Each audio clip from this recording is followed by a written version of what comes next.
Assalamualaikum warahmatullahi wabarakatuh. Alhamdulillahirabbil alamin. Alhamdulillahirabbil alamin. Allahumma shalli ala sayidina Muhammad wa ala ali sayidina Muhammad. Bismillah Allahu akbar. Bismillah Allahu akbar. Bismillah Allahu akbar. Bagaimana kabarnya teman-teman bro? Lumayan lama saya tidak upload ini, beberapa mungkin seminggu ya. Kali ini kita akan membahas sedikit tentang iblis. Iblis ini katanya makhluk Allah yang terlaknat, yaitu sudah ditetapkan. Apakah iblis ini, tapi pertanyaannya hanya iblis yang satu itu? Atau dengan bala tentaranya setan? Itu aja. Atau jangan-jangan di dalam diri kita ada sifat iblis. Yang lebih bahaya ini sifat-sifat iblis ini. Nah, kita akan mengkaji sedikit dengan huruf apa itu iblis dan bagaimana sifatnya. Iblis pada hakikatnya sangat bagus nama ini. Sangat mengerikan. Tapi sebenarnya sangat bagus, tapi sangat mengerikan dan menakutkan. Tapi hakikatnya walaupun demikian, banyak kita yang tidak menyadari karena kebagusannya dari sisi rasa. Kenapa saya bilang bagus dari sisi rasa? Iblis tersusun namanya atas ib, alif, ba, ib. Seolah-olah alif itu langsung menjadi rahasia di ba, ib. Kemudian lis di situ. Lis. Alif membunuh ba di situ. Atau secara anunya ib, tenggelam. Menjadi rahasia, alif itu menjadi rahasia ib. Lis.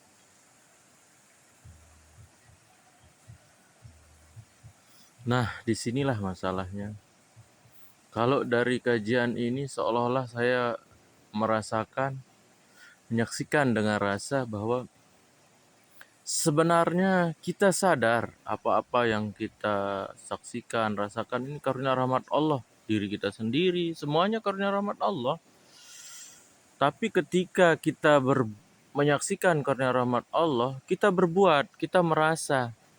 Kita yang berbuat, kita yang merasa kalau saya tidak berbuat sekarang, bagaimana kehidupan ini berlanjut. Nah, ini awas hati-hati.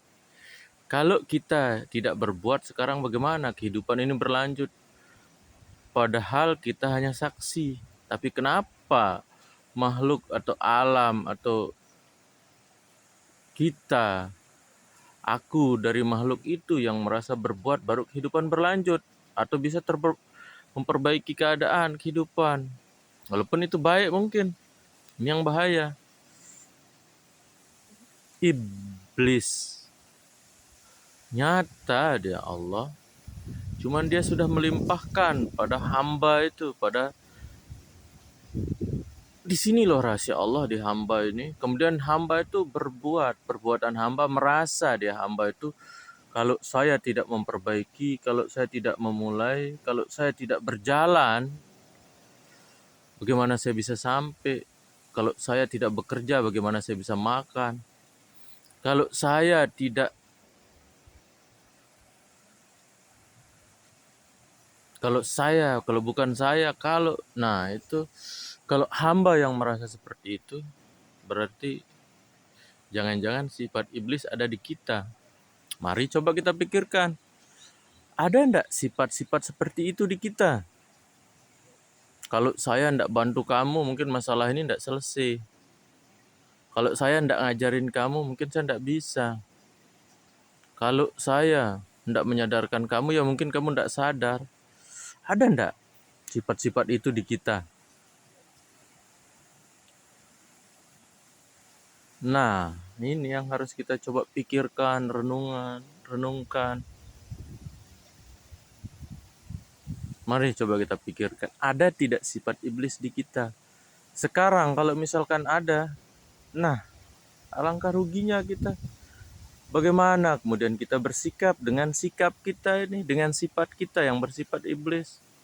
Kalau misalkan tidak ada, alhamdulillah bersyukur. Tapi kalau saya rasa kebanyakan kita mempunyai sifat ini. Karena pada manusialah sempurna penciptaan alam semesta. Jadi, bagaimanakah jalan keluarnya? Ini perlu kita renungi sama-sama, perlu kita pikirkan, perlu kita bertanya kepada guru-guru kita yang mampu, yang memang memahami hal-hal tentang hati. Mari kita mengkaji juga diri kita, karena yang paling tahu tentang diri kita ya diri kita. Mohon maaf teman-teman sekalian, ini mungkin kedengaran cukup aneh.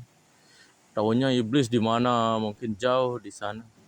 Tapi ternyata iblis, sifatnya yang ada di dalam diri kita ini, sudah kita sadari tidak? Sifat iblis apa? Sombongnya, merasa paling baiknya, merasa paling pintarnya, merasa paling diri paling sempurna, merasa tidak pernah salah, selalu benar. Ngeri kita sebenarnya. Betul-betul ngeri kehidupan kita ini. Ngeri betul kita. Nah, karena demikian, perlu kita renungkan lagi. Kita harus berhati-hati betul, walaupun kita sholat 5 waktu rajin, baca Al-Quran kita luar biasa, harus tetap kita berhati-hati, memperhatikan gerak-gerik jiwa kita. Apakah sifat-sifat iblis ada di dalam diri kita? Pertanyaan, kalaupun ada, bagaimana cara kita membersihkan? Satu-satunya jalan menurut saya adalah kembali kepada jati diri kita sebagai manusia. Apa itu?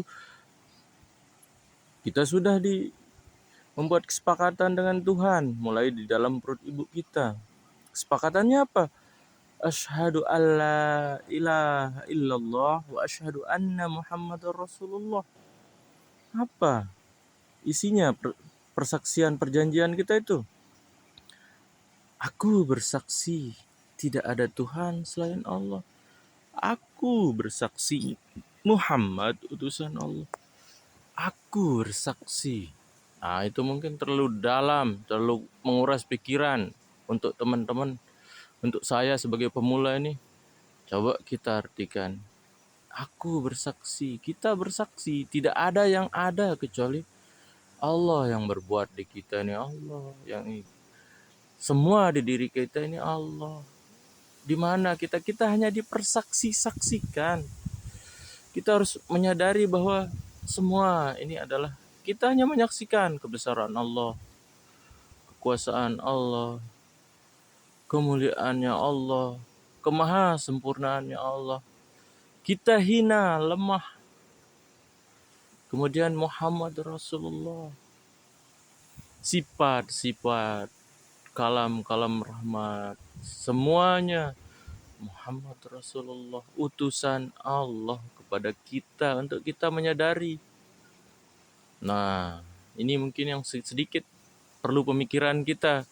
Mungkin di video ini hanya isyarat-isyarat saja untuk diri kita. Dan tentu saja kurangannya banyak. Untuk menemukan ini, masing-masing kita lah yang harus berpikir tentang diri kita masing-masing. Mungkin itu aja yang bisa saya sampaikan. Semoga teman-teman sekalian mau berpikir lebih keras lagi agar kita menjadi hamba-hamba Allah yang mulia di sisinya, yang diridhoinya. Karena dalam satu hadis qudsi yang artinya berpikir sesaat lebih baik daripada berzikir 1000 tahun. Sekian, assalamualaikum warahmatullahi wabarakatuh.